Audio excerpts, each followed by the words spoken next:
আপনি চলে যান তো ইউরোপে, ওরা খাবারের আগে মদ খায়, খাবারের ভিতরে মদ খায়, খাবারের পরে মদ খায়, ওদের নারীরা হাফ প্যান্ট পরে রাস্তা দিয়ে আড়ে।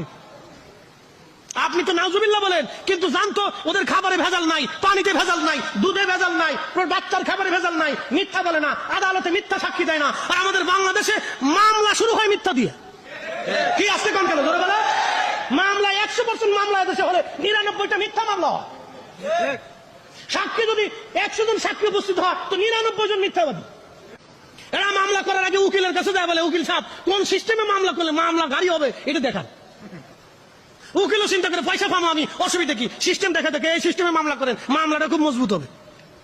ইস বাঙালি আবার এসে নামাজের শেষদার মধ্যে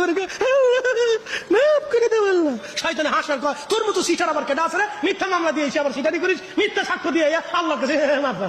শয়তান কোথাকার, শয়তান চিন্তা করে আমি বাংলাদেশে আসলাম কে?